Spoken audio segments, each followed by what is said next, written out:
Am Staatsmusee ass an dëssen Deeg a wochen eng Ausstellung iwwer dem Mann, den als de Pap vun der Lützeburger Archäologie ugesiegert, den Alexandre Wildheim, den vu 1604 bis 1684 gelieft huet. An der Ausstellung geht sei Liewen, sei Wirk a sei Jahrhundert. E Reportage vum Daniel Werner an Edmond Sigrand. Den Alexander Wildheim aus den 8. Oktober 1604 op Welt kom.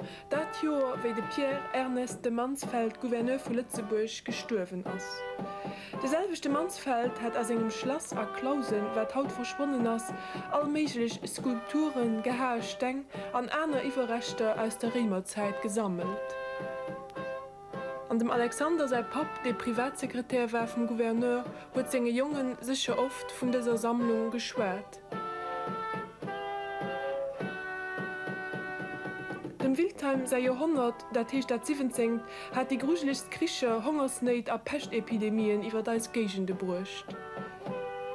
A 1684, dat Joer, wéi den Alexander gestorwen ass, huet no enger 2 Joer langer Belagerung de Louis XIV Stadt Lützeburg ageholl, an domat die éischt franséisch Friemherrschaft an eise Gegenden ageweiht.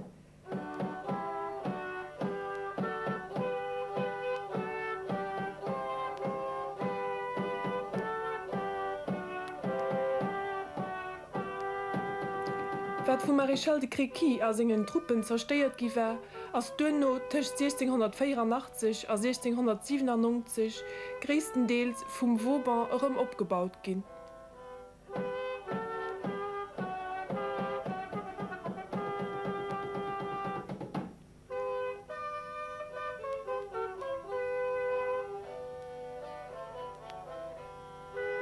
Melo zréck zum Wildheim.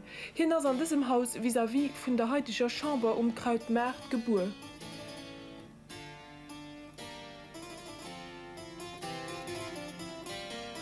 Den 11. Oktober ass hien an der Niklauskirch die Haut verschwonnen ass gedeft ginn.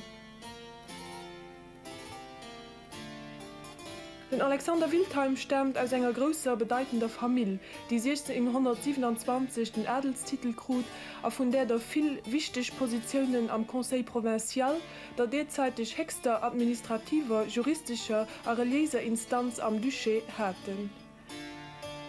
Auch hun der Familie viel Proprietäten iwwer de ganze lützeburgischen Territoire geheiert, an ihre Reichtum sowohl wie hier Frommet an die viel Jesuitenennnertinnen erklären, wieso sie soviel Doen, besonders um die heutige Kathedral an die demolisch Kirche vom Jesuitenkolleg gemerk hun.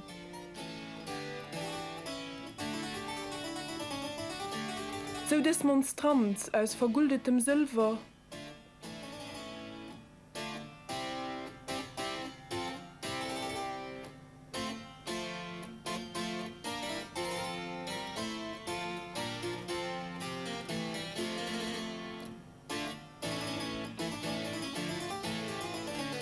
an noch des Tapisserei.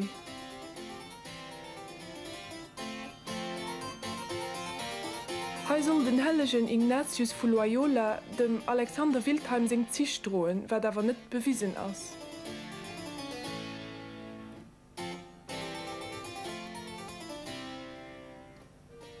Den Alexander, de selber am Jesuitenkolleg studéiert hat, huet doch no dem an den Uden agetruete war, do Rhetorik enseigniert, awer später zu Rektor.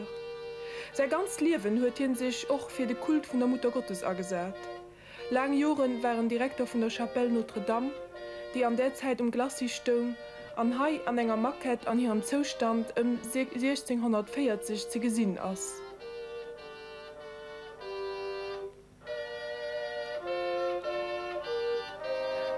Dem Wildheim zu verdanken, dass Trösterin der Betrübten für deicht 1666 Patronin von der Stadt Lützeburg am dun 1678 Patronin vom ganzen Duché ginnas.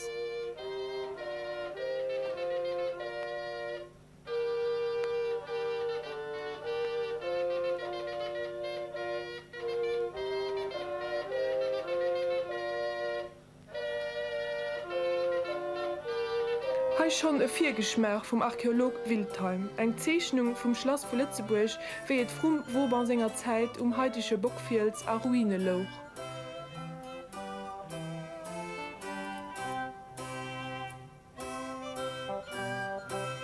An der Familie Wildheim huet awer net nimmen den Alexander sech fir d'Altertum interesseiert, méi och sein eelste Bruder de Jean Guillaume, dem seng Erbecht leider freizeitig durch sein Tod an der Pest vun 1636 ënnerbrach gouf. Wie all großen Wissenschaftler soll machen, huet den Alexander Wildheim sich nicht nimmen ob sei persönlich Wisse verlos, als sing Entdeckungen nicht jalos für sich gehalen, mir viel mat anderen gebildete Leid dorinner Jesuiten aus ganz Europa, zum Beispiel de Jean Bollandus von Antwerpen, die man hai uveriert zum Bild gesinn korrespondiert, an so Informationen über Inschriften ob alle Steng an Manuskripten erschachten, a persönlich Interpretationen ausgetauscht. So als da kommt das Nobel 50 Jahre Recherchen a geduldigem Inventoriieren dem Alexander Wildheim sei größt latinisch Werk mit dem Titel Luciliburgensia Romana oder Luxemburgum Romanum entstanden ist. Es sind Zeichnungen von römischen Skulpturen, Bareliefen an Objekten, teilweise vom Wildheim selber, teilweise von 3 oder 4 anderen Händen gemalt, an ein Album angepasst und mit einem handgeschriebenen Kommentar versehen.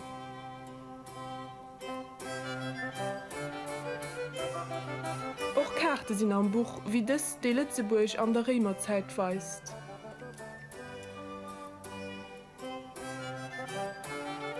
Sieben von den handgeschriebene Kopien, die am Laufe der Jahren entstanden sind, an das einzig gedruckten, mehr fehlerhafte Exemplar aus der Edition Neuen von 1842, sind auch hier auf ihr Dicht zusammen ausgestellt.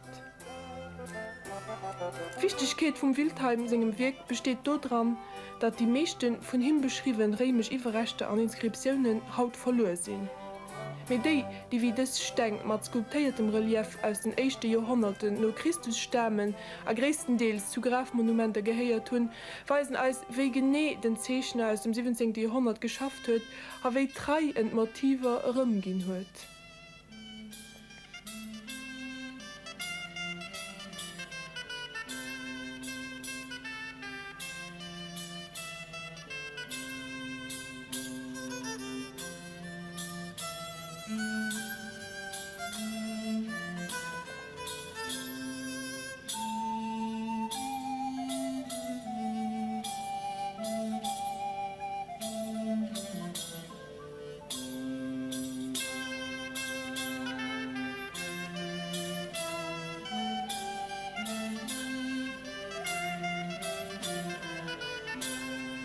Diesen gewaltige Steen als recht kürzlich an extra für diese Ausstellung aus der Mansfeldpur zu Klausen herausgeholt gehen, wo später durch eine Kopie ersetzt wird.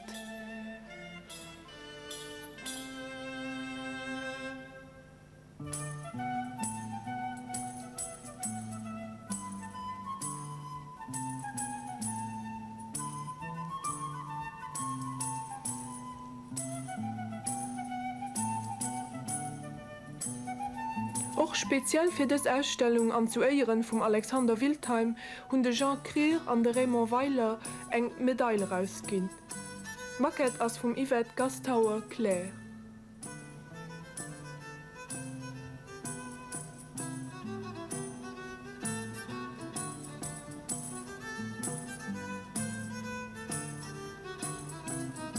Die Lehrspieler sind den Zeichnungen aus dem Wildheim-Manuskript von Balieu gewidmet. Ein Manuskript, das 1978 dem Musee geschenkt gouf, an den Lohai für Dicht an der Ausstellung an einer wissenschaftlicher Publikation vom Ministère des Affaires Culturelles dem Publikum vorgestellt wird. Den Text ist auch hier vom Alexander Wildheim an die 45 Zeichnungen, die sich hauptsächlich mit archäologischen Gebrauchsgegenständen beschäftigen, sie vom Alexander seinem Neffe, dem Nicolas Wildheim.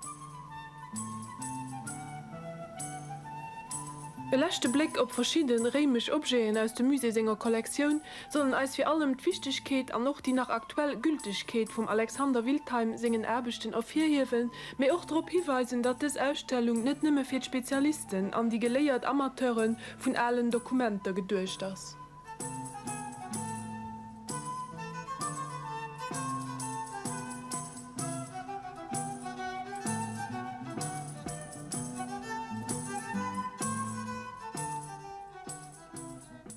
Die Ausstellung am Staatsmusee dauert noch bis den 1. Juli. Gruppen, die vom Service edukativ wollen da durchgeführt gehen, sollen Rendezvous Telefon 47 87 14 aufrufen.